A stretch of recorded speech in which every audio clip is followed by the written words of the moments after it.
to the Quiet Warrior Show, where we help top leaders find their pathway to incredible success and a lifetime of happiness. Here is your host, Tom Dutta, the Quiet Warrior. All right. Here we are on the Quiet Warrior Show. My name is Tom Dutta. I am the Quiet Warrior, and I'm excited to have you here today to meet a very new friend of mine, Justin Brien. But before I bring him on, I want to tell you that we're live streaming across Facebook, LinkedIn, and YouTube. And literally, we're letting the audience peek into our studio as we tape this epic interview. Now, you want to subscribe. There's a button when you see the video to subscribe to Tom Dutta YouTube channel so that you can get the release. We're producing a future video. It'll be a YouTube premiere of this incredible interview with Justin. We're also going to have an international podcast, The Quiet Warrior Show, and you can find that wherever you find your podcasts. I want to do something a little different today, the magic of technology here. I have a special video I'd like to start off with before we bring on our guest. I think you'll know why. It'll blow your mind. So let's get this video up and started, everybody. So just watch it together. To see the next day.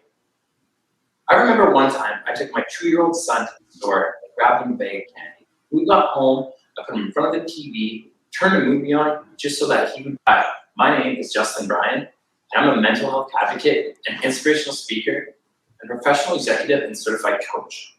However, for the last 15 years of my life, I suffered with addiction and my own mental health battles.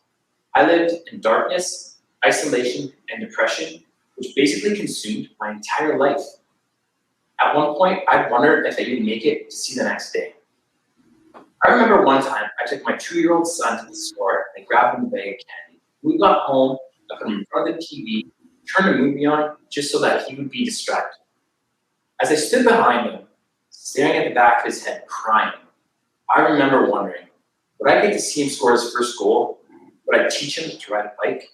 Would I be there at his graduation? Would I even see him get married? So on January 4th, 2019, I hospitalized myself with suicidality and alcoholism. With my dad to my left, my mom in front of me, and a counselor to the right, I finally admitted out loud that I had a plan, and that plan was to end it. However, by admitting it out loud and accepting it, I had a huge sigh of relief. So I took one last breath of my old life, one big breath of my new life, and I finally found my why. And that why was my son. Now, it's my family and serving others. Now, I want to show the world that mental health does not discriminate. And you know what? It's okay to not be okay because you are not alone. And you don't need to suffer in silence. And guess what? It's okay to ask for help.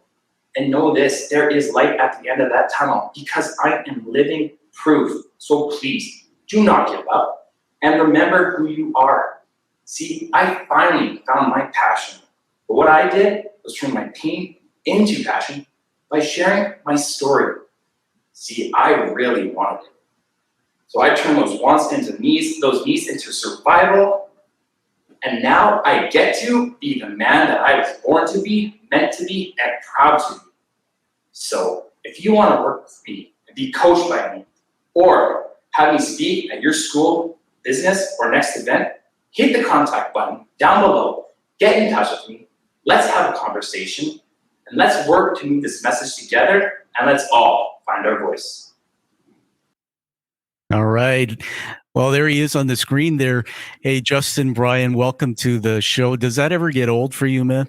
Man, it's so surreal doing that video, and it took me a couple tries. Let's just say a couple tries to get it down because I was completely nervous. And well, you blew it away, man. Just for the audience here, justinbrien.com. You'll see on the banner, that's the stock ticker on the screen. You'll want to go there and check that out and find out all about this, man. Justin, I just want to mention as we start off here that you're coming to me from Salmon Arm, British Columbia. That's a beautiful part of the province, and I'm down here in Vancouver.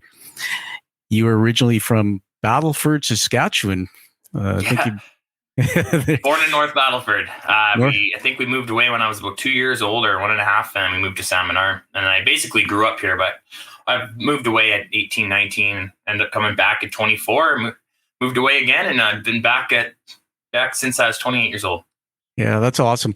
Well, let's get into it. I mean, this is about the hero's journey, the narrative of our stories. You're a storyteller, which I think is amazing. There's so much you said in that talk. I usually don't play a video like that. I'll usually say, okay, take us into the story. The reason why I did that today is the video is so powerful. But now that we have the overarching story, I want to get into the backstory a bit. So, man, first of all, I want to honor you for sharing that story. Take us back to your early days. I mean, they say that sometimes we have trauma or struggles, but there's always that defining moment or that triggering event when we finally figure out what led us down that path. Tell us where it started. Well, you know what? Since I've known about mental health and what its capabilities of doing to me, I started to look back on my childhood. Now, I didn't have a bad life growing up. However, I realize now that I really struggled with my self-worth, my self-confidence, and self-esteem. And basically, my whole entire childhood, I would compare myself to other people. See, I never wanted to be me. I always wanted to be, I wanted to be stronger. I wanted to be bigger. I wanted to be liked more. So, I acted out a lot because I didn't like me. So I tried so hard to get other people to like me. Now, after I graduated high school, I moved away for hockey, and that's when I really started drinking. And I started drinking, I realized that it was giving me that false confidence that I craved. It turned me into the person that I thought I liked, and I quickly went from barely drinking in high school, like I don't know, maybe two handfuls at times in high school. But when I got out, I quickly turned into an alcoholic because of the person who it made me feel like.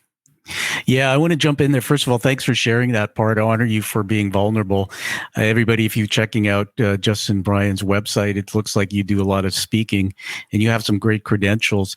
This part about alcoholism, I want to dig deeper on that part you said about you didn't really have that bad in early years. I'm so grateful to hear that. I always like to ask this coaching question, throw it out there that, having been through some difficulties myself in my early childhood. I didn't know till later in life, Justin, just how that manifested and why. But where were, if anything, your fingerprints on this? I mean, what is it that maybe led you to not liking yourself? Was it something someone said? Was it comparing to others? That self-esteem issue. Where do you think that began? Because I don't think you were born into the world that way.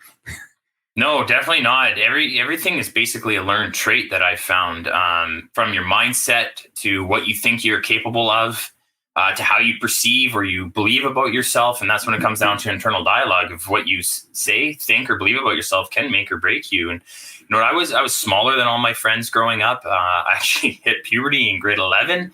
I remember praying just to God, be like, hey, can I just hit puberty? Can I be bigger? Can I be stronger? Can I be faster?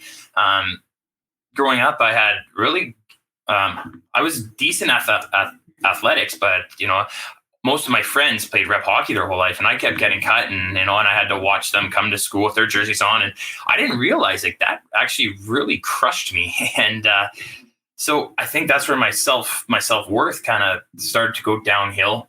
But the thing is from such an early age, I was picked on a little bit because I was a smaller kid, but I was a little mouthy. I probably pushed people's buttons a little bit. But, I always felt insignificant. Yeah, I love your honesty. I was a little mouthy. I mean, so sometimes when I used to say that, I said, "Oh, I had a big mouth." It's interesting because here you are on the screen, and I saw your image on your website. And dude, first of all, the tattoos are pretty cool. There must be a story in that. Show us your right arm there. Just what's something on there? Just quickly. What? So I have 6 words tattooed on my arm. It starts with honor. Back here it says faith. On this other side it says truth. You can see loyalty. Nice. Courage, and then respect. Now, these are all words that I wanted to live by. These are very powerful words that I want to raise my son by. Yeah. However, where is it? 1 second here. When it came down to honor, I was honoring nothing in my darkness. And I didn't honor myself. I wasn't honoring my family at all. When it came to truth, I kept lying to myself, saying I can do this alone. I can have that drink. I don't need medication. I don't need to see the counselors. But it came to faith. I had no faith in myself to make the right decisions, no faith in God. When it came down to courage, I had no courage. I holed up in my room for weeks on end sometimes. I didn't shower. I just drank in the dark and watched TV. And then I would start to compare myself on social media. Respect, I wasn't respecting time with my kid, respecting time at work. And then when it came down to loyalty, the only thing I was loyal to was the bottle. Wow. That's amazing. When I gave you full screen there, I'm going to go back to full screening. There's some pictures on the desk there. Is there a picture of your son there somewhere? Yeah, that's my kid right there. That was my why to get better. That's beautiful. So let's go back into the story, man, because I'm loving it. So, I think I told you offline, my dad passed away January 2018 unexpectedly from a heart attack, but he was in his 80s and he passed away 22 years with AA. So he was dry, but I'd been estranged from my dad. The house fell apart. He divorced my mom at age, when I was about 12. I had some affairs, didn't really hide any of that stuff. And so I grew up with a guy who was a drinker. So I had this fun question. I have a dark sense of humor. I wanted to ask you when you said you drank a lot. Here's the thing, man. When my dad used to take me to the liquor store, those little carts that you push around? Yeah. The push carts. Well, we would go into the liquor store to buy booze for a 2-day party because my dad had these drunk fest at our house 2-3 days straight. That thing would be full to the top of 40 ounces, and that would last literally 2 days. So when you say you were drinking, did you binge drink? Was it hard liquor? And you said, you'd be in your room and stuff. Just tell us a little bit about what that experience was like.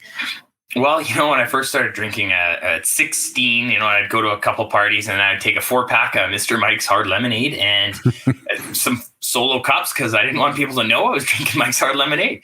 But then I'd drink 2 and I'd give the other 2 away because that would do. But as you go on, like I would just drink beer, right? But the bigger I got, the more weight I had, the more experienced drinker I got, it would turn into, when I lived in Vancouver, I would be drinking at least a 2-6 every night. I would take a 2-6 of vodka and I would mix it with 1 can of pop. And, after work, I would go out for, let's say, power half hour, power hour, because I was a bartender and I try to get out from 2:15 till 3 o'clock. I'd try to drink as much as I could when I was out. Then I would go home and I would drink a 2-6 by myself. And I'd basically shake because that's what I needed to be able to get wow. drunk. And you so let's get back into the story. So at 16, you started drinking like that. I think what we heard everybody, it's a teaching moment, is that Justin started comparing himself to other people. And I know today with social media, it is a curse because there's so many people who do that. And it's a great way to feel that you're unworthy. You were a bartender. Were you at home at that point, or were you sort of living on your own there? Yeah, I was actually bartending in Vancouver at that point. Okay. And, I had actually a friend of mine or a bartender come up to me because I could close that bar in 15 minutes, cash out, stock, wipe down, out, where it took everybody else 30 to 40 minutes to clean up. But they started realizing I could do that because I needed to get that drink. Gotcha. And so one of the bartenders asked me, he's like, "Hey man, do you think you drink too much?" And I looked at him, brushed him off. And, I should have took it to heart because he was an ex-alcoholic and he told me a story. And I did what I always did, went out, had some drinks. But then I was walking across the Canby Street Bridge, and I remember looking up, and I started to ask myself, "Hey, Justin, you think you drink too much?" But no, there's no way. I'm 24 years old. I like to have fun. I pay my bills. I'm in this beautiful big city. Like, no, there's no way. Then I asked myself, "Do you think you're an alcoholic?" And this is exactly what I said. I said, "I am too smart to be an alcoholic. Alcoholic is for lowlifes. That's not normal, and that's not me. I'm normal." I knew deep down, but I didn't want it. When you ask yourself the tough questions that you don't like the answers to, it's very hard to admit it. Yeah, absolutely. Thank you for sharing that. So 24, there you are. I know the Canby Street Bridge well, everybody in Vancouver, British Columbia. It's a beautiful city, and that bridge goes over and back into the downtown, surrounded by water. And I can just visualize you and walking across there, having that thought. So you're 24, you are drinking like that. At that point, I'm assuming you're single, you're not married. Just keep going in the story. So there's the thread of getting the mental health part. When did that start manifesting itself? Okay. Well, so at 24 years old, I am correlating alcoholism with being a low life, right? Being not normal, and that I'm too smart. But also at 24, I'd say I graduated into cocaine use. I was always against drugs, me personally. It's like, okay, if you want to do it, go ahead. I'm not going to judge you. It's just, that's not for me. However, one night I decided to do it, and it was cocaine. And you know what? I blacked out and didn't remember the night. And then my buddy said to me the worst thing he could have said to me the next day. And now it might not sound bad to some people, but to me, you know, it triggered me. I mean, he looked at me and he's like, "Oh, man, you were funny last night." So I'm like, huh. Now I have alcohol to give me confidence. You know, I was using it. I had an algorithm for drinking. I would drink this much before I left my house, drink this much when I got to the bar. I drink this much to talk to a girl, this much to talk or to go on the dance floor. And then by the end of the night, I was pretty much blackout. But then now I can introduce cocaine. You know, that's going to make me talkative. It's going to make me funny. So all of a sudden now I have two catalysts, and which were my big problems. And what was that? It was alcohol, basically an addiction. And then let's fast forward about 6-7 months down the road. I'm driving with a buddy. I still remember where we're driving and the topic of depression came up. And I looked at him and I'm like, you know what, man? Depression is for the weak. It's an excuse. You got to man up. You got to go to work. You got to pay your bills, you know, and I'm a man. Now, there I am correlating alcohol with being a lowlife and I'm too smart. Now, depression with being weak and an excuse and you got to man up. So 24 years old, my two biggest problems were addiction and I was struggling with depression. So I was putting them aside and then I just started going on my downward spiral from there. Wow. Amazing. Now, I have some experience with depression. I was telling you offline that a few years ago, I slipped and fell, had a pretty serious brain injury.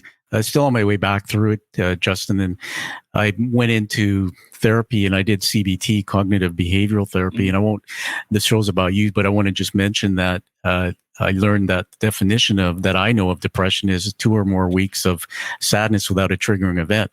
Mm-hmm. And when I had my first suicidal thoughts, which just blew my mind because I had no idea, I also had thoughts of seeing somebody else I love and know hanging from a rope in their apartment.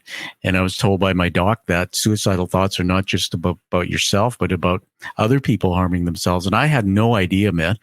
And again, my dad, because he was a chronic alcoholic, he was also a commanding officer in the military. So I was raised that way. And I saw him go through alcoholism. I'll be open with you that I've used alcohol sometimes. I'm married to an Italian, so wine is all over my house. But I've used alcohol at times, and later in my career, especially when I got into high pressure jobs, I started asking myself that question, you know, why am I picking up this glass? And I didn't become an alcoholic because every time I kind of got on those jagged edges, it would haunt me, what my dad went through. But there were times where it was very easy to just, you know, keep picking up that glass. One more thing I want to say before I give it back to you, man. The story's fascinating so far is that, so now you're dealing with depression and alcohol, and you're right, the two are explosive. And behind, I believe, most addiction is mental health challenges. Tell us, were you in denial of getting help at that point? And tell us when you got married and this whole other part of your life evolved. And I know the next part of your story about your why. Just, you know, take us into that, because I read in the bio and you said in that video about checking yourself in to get help. That had to be a very big step for you. So just tell us more about that. Well, you know, I ended up moving away from Vancouver and then moving home and I moved away to Edmonton and a couple different places. And, you know, I kept going down that rabbit hole of drinking. And I used alcohol to change my mindset. And I knew that since I was 24, that I used alcohol for the wrong reasons.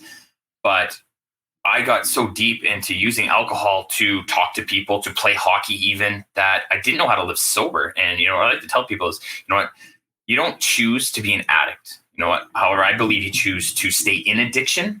But the hardest part about addiction is not quitting, but it's living in sobriety. So at 34, when I actually quit, the hardest thing I had to do was learn how to live sober, like have those conversations, go out, realizing that there's going to be alcohol everywhere you go. It's on TV, it's on commercials. It's, you know, I like to play sports. So it's at the hockey, at my hockey games, it's at my baseball games, it's on the golf course. Like, it's going to be everywhere. It's on commercials. Like, but, you know, when I moved home at 28, I was like, I need help. Like, I finally, admitted that I need help. And so I have my 3 A's. So that's admit the problem, whatever it is that you have, accept it, where you got to accept it internally that this is a truth for you. And then you ask for help.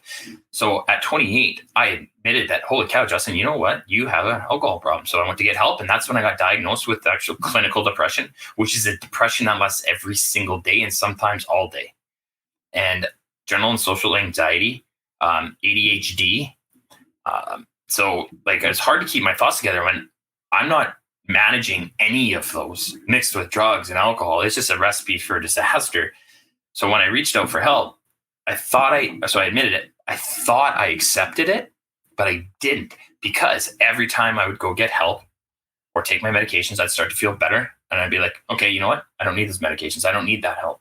Or anytime I went 1 month, 2 months, or 3 months sober, I'd be like, okay, well, that guy's doing it. Why can't I? And then that not normal thought would come in. And I used to think, like, I put alcohol on such a pedestal that, you know, sometimes when I had it beside me, I would have this warmth come over me. I would just feel calm. But I would think I'm not normal because I can't drink. And it's weird how you have this substance that hurts your body, and you don't think you're normal if you can consume it.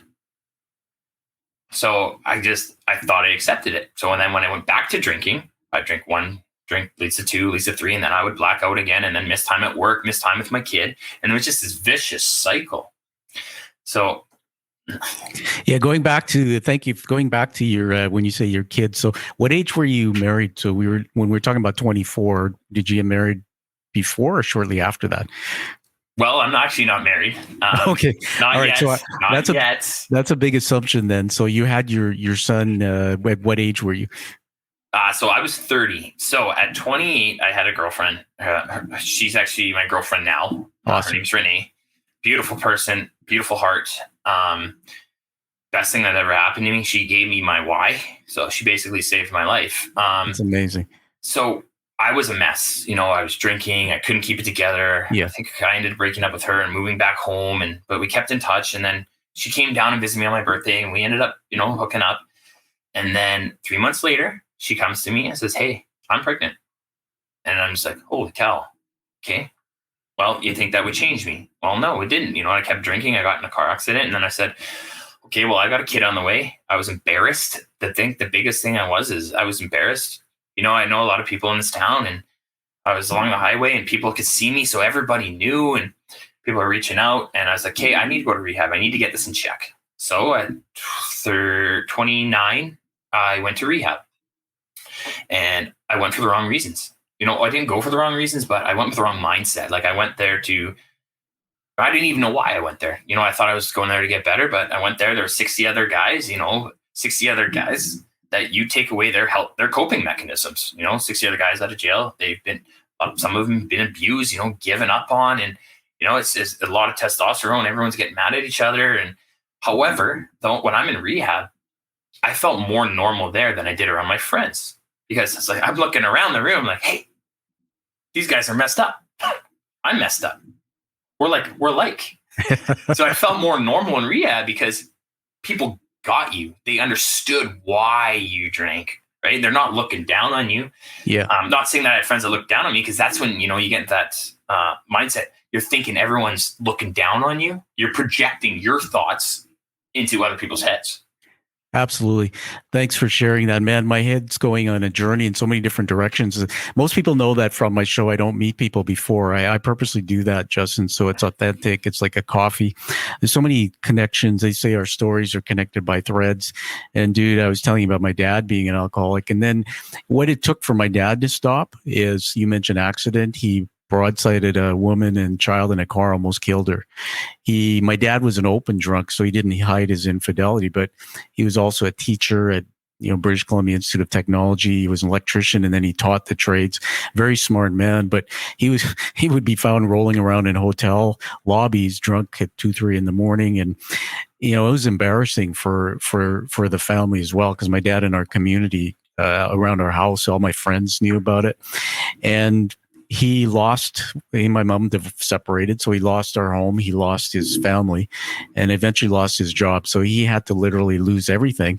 And then a fella came along, and a good friend of ours today, and he asked my dad to get into AA.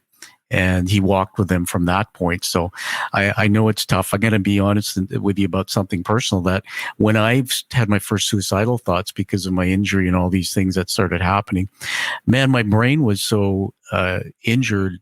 Everything was out of whack, and my business and everything I do for a living stopped.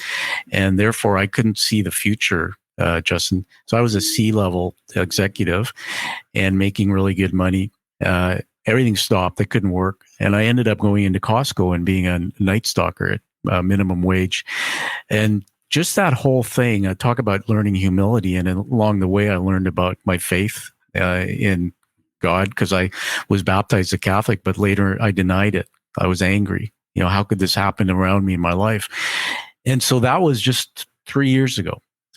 Stalking, it's in my talk that I did recently, stalking, and I was praying, like, when is this going to end?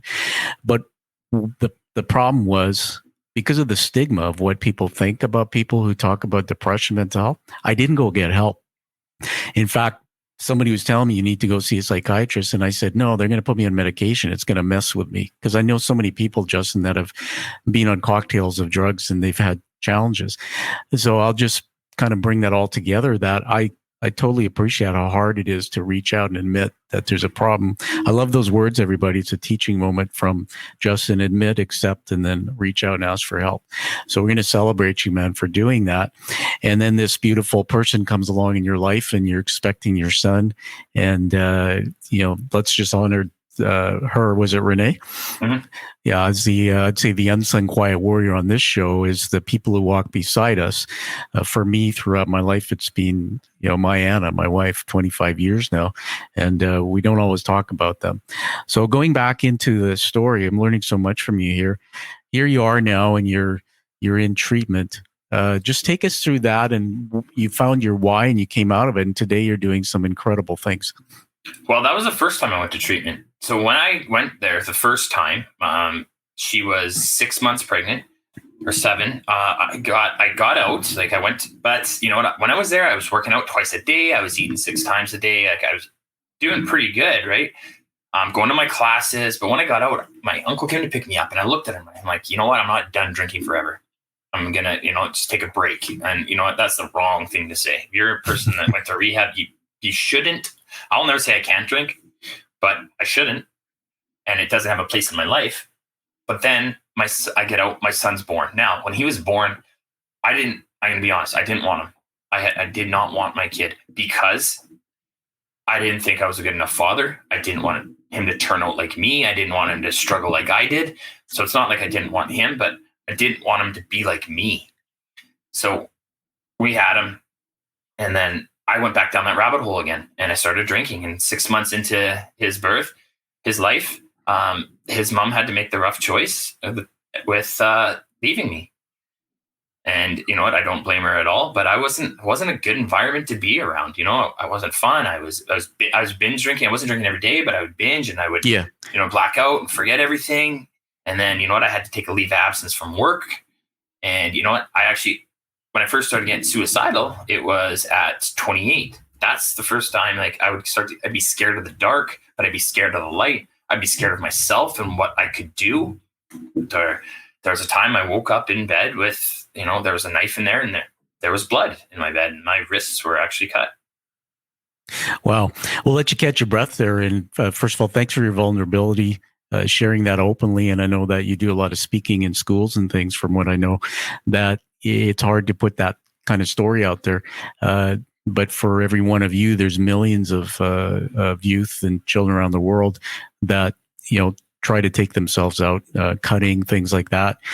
And so it seems to me like you went into treatment, and I'm not sure if a relapse is the right word, but you came out and you didn't stay the course.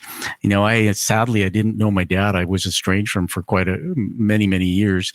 So I think he had trouble too. And sometimes there's the other side where they say moderation is better than abstinence. I don't know. The reality is that you're living and breathing truth, man, that it's a journey. So something was missing still for you. Tell us, so how did you finally turn it all around and stay on the straight and narrow? What happened? Well, when did I go back to rehab? So I started going downhill again, right? Like, I'm by myself, and the worst thing I can do is be by myself, because I start to isolate. I don't want to go out. And if I do go out, I need to have drinks or I need to have drugs. There was one time where I ended up in the hospital for the 3rd time with alcohol poisoning, the 2nd time in 3 weeks. My hands were going numb. I couldn't keep water down, and I had to get my stepdad to take me there. Now, when I'm there, I'm pasty, I'm pale, I'm sweating, I have IVs hooked up in my arm. And then my girlfriend, my ex at the time, she ended up bringing my kid in. And I'll never forget this. He looked at me, he looked at her, he looked at me, he looked at her again. He said, "Mommy, what's wrong with daddy?" And then finally, I'm just like, this kid's better off without me. So then I started to really become suicidal. I'm like, you know what? This kid needs a father that's going to be there for him, a father that's going to teach him the ways of life, that's going to take him to hockey, teach him to ride a bike, see him at his graduation, and be there when he gets married. My parents, you know what? They'll get over it. If I just end this, they'll get over it. They'll understand, you know what? They don't want to see their son suffering. And it was like this invisible pain that I had my whole life, or for at least 17, 16 years, when it got really bad. But they'll get over it, My ex, she's smart, she's beautiful, big heart. She'll find a perfect man for my son to be raised by. And for him, he's 3 years old. He's going to forget me, so it's going to be fine. So I got in that mindset that, hey, this world is actually better off without me. Because I remember looking at my doctor. I'm like, man, I don't want to die. It's not like I wanted to die, but I wanted the pain to end. And I didn't see myself in the future. And I told him, I'm like, listen, if this doesn't end, I'm not going to be here. Like, I don't have a plan today, but I'm not going to make it. So I'm very lucky that I started listening to motivational speaking on YouTube. I started working out around that time. And I was listening to guys who had no idea who were at the time, but Inky Johnson, Trent Shelton, Eric Thomas, and Les Brown. I had no idea who those guys were. I do now, but they all talked about finding your why. So then I started to ask myself, okay, what is your why? And what's that why that's going to inspire you, to motivate you to keep going? And so I started to look at that little boy again. I'm like, well, what if I make him my why? Now, a lot of people are going to say, do it for yourself. And when you do it for yourself, you really do get really good results. But for a guy like me, I know a lot of addicts, it's really hard to do it for yourself, because when you give up on yourself and you don't like yourself, you don't see a point. So I started to look at him. Okay, well, if I make him my why, well, if I get better for him, I get better for me. If I get better for me, I can help other people. So what did I have to do? So I talk about finding your why, make it your anchor, base your decisions around your why, and then you figure out the how, because the why is the belief, but the how is the action. So with that, I'm like, okay, well, I have to quit doing drugs. I have to quit drinking. Then I have to go back to rehab. But this time, when I went back to rehab, I went with the power of why. So instead of I have to quit drinking, like, well, why do I drink? Well, I'm depressed. Well, why am I depressed? Because my self-worth, self-esteem, self-confidence. Well, why do I feel like that? Well, because I was comparing myself to other people. I didn't know how to talk about it, and I didn't know how to cope with it. So with that, I had to figure out the how. Now, in rehab, the first day we actually went for a walk, and we ended up walking by a liquor store, and on the liquor store sign, it said, BC wine is cheaper than therapy. There's 20 of us in this rehab center, and we walk by a sign that says that. I can tell you it is not. Because if you drink too much wine, you can lose your license. It can put you into therapy, into rehab. You could have to pay to get your license back. So that's a lie. But seeing this sign, I'm just like, I was going to say somebody needs to have that the little talking to, especially if it's a business. Too funny, man. It was like a block away, right? That's one of those things. I go take a picture of it, because that's something you put up when you're out speaking. Incredible. So. Yeah, so you got back on the track, but it was really through the discovery of being in service. I think I'm saying this right, to your son, being in service to others, right? I'm a big fan of Les Brown. There's many years where I listened to his tapes going to bed, Tony Robbins, all those folks, just to numb the trauma I had in my own childhood as a sort of as an abused kid from an alcoholic dad. You mentioned stepfather, so I didn't realize. So did you have, where's your own dad, your original dad? Was he still in the picture? Yeah, it's just I ended up having to move back home, and I lived underneath my mom and stepdad. So he was upstairs, so I got him to take me to the hospital. Oh, I see. So your father was in your life at that time. Yeah. And your mom was remarried. Sounds like. Yes. Gotcha. Okay. I want to share with you after, 2/3 of my, the last part of my life, what I discovered, Justin? I discovered that I went into business, and became a manager early, and then a CEO at 31, and then my background is all business, and I was lost and I was searching and seeking. And I said this in my TED talk. I said that I was a self-worth chaser, not chasing success. What it really was I was searching for. Well, before I say this, I want to say that I'm saying it to you because it's such an honor, because when you find somebody like Justin, everybody that has a story, this is the power of your story, man. You open me up to be able to feel vulnerable. I can be vulnerable and tell you, even on public. I've done this before, but I think it's why your story is so powerful, because there's millions out there, lost sheep, who need you.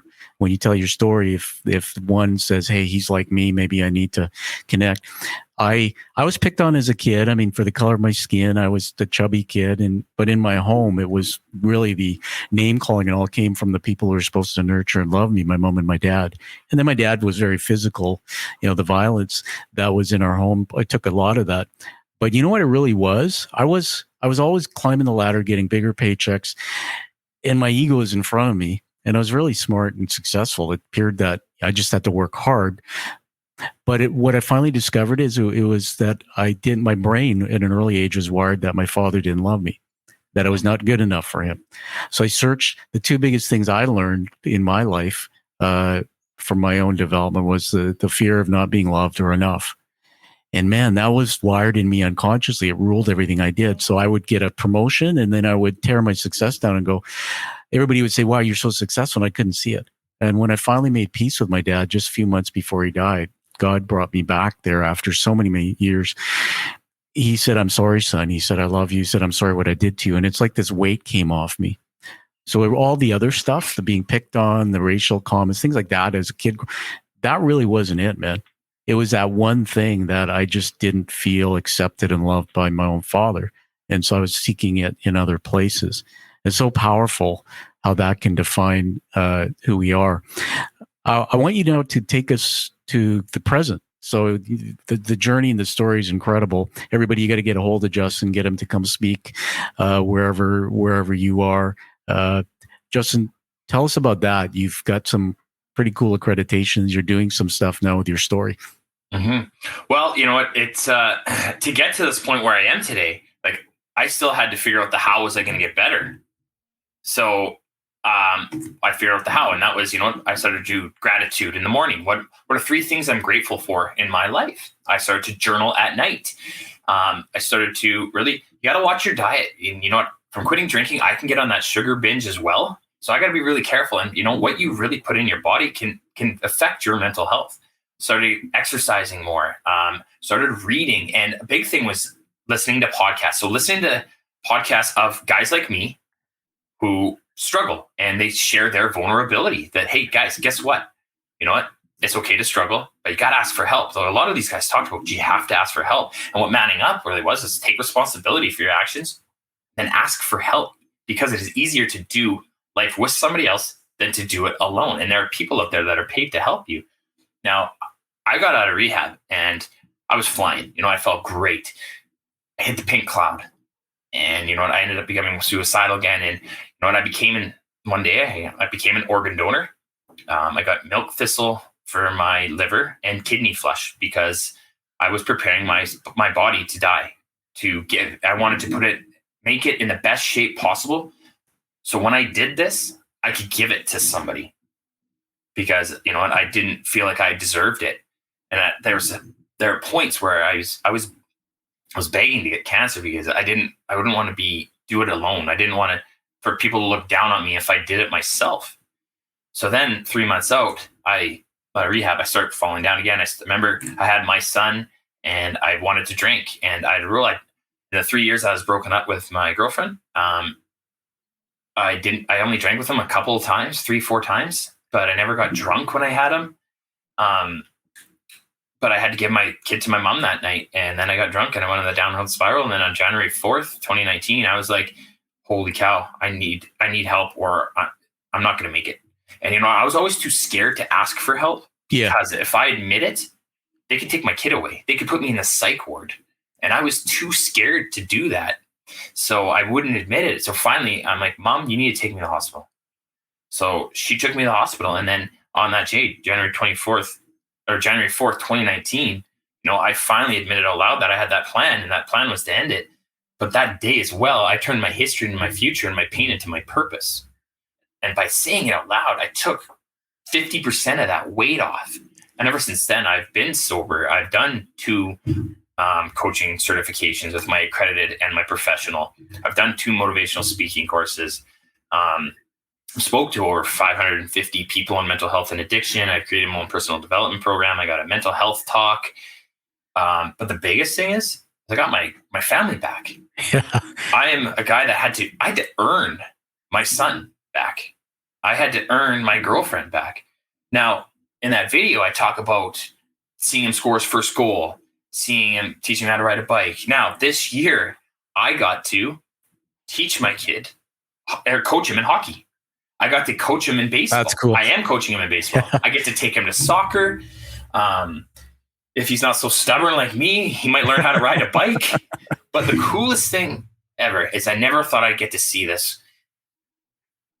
I got to see him score his first goal. I know he's 5, awesome. but I got his puck. And all right, let me full screen you so we can get that clearly on camera there. There it is. What's your son? What's your son's name again? His name is Teo. There's Teo's first goal. So his mom is half Japanese, so it's Japanese for the sun. Oh, that's beautiful, man. What a great name. Just another thread in our stories. My granddaughter's half Japanese. My stepson married a Japanese hairdresser. So very wonderful. Well, congratulations. I mean, but first I want to stop and just say that everybody, you got to watch the video at the beginning of this production when we release it.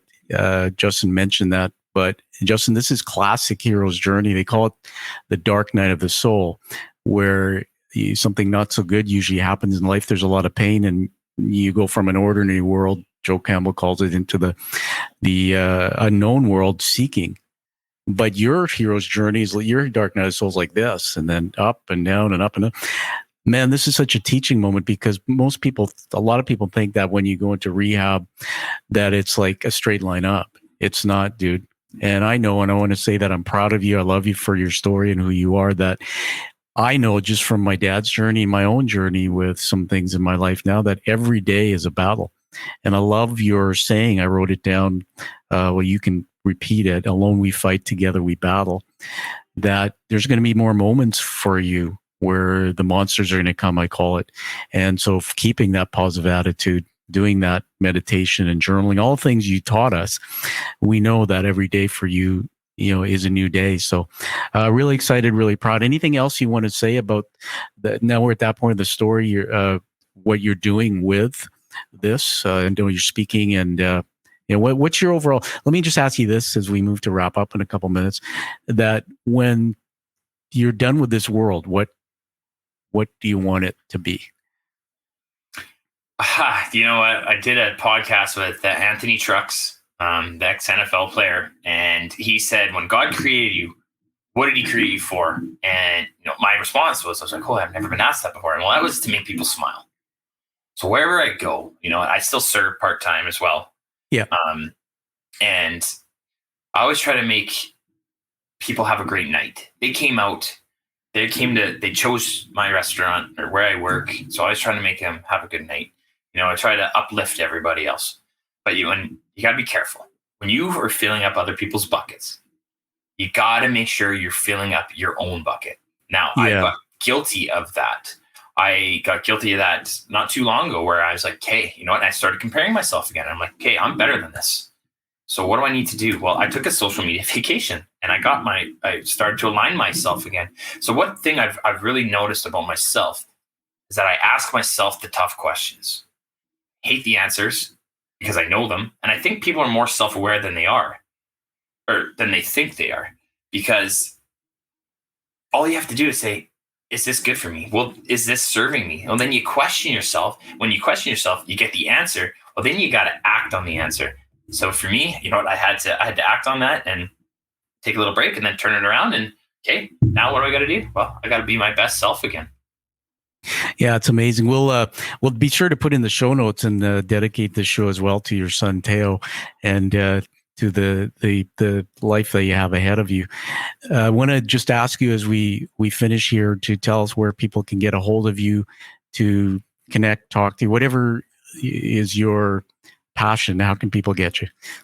Well, you can follow me at Justin Brien 19 on Instagram.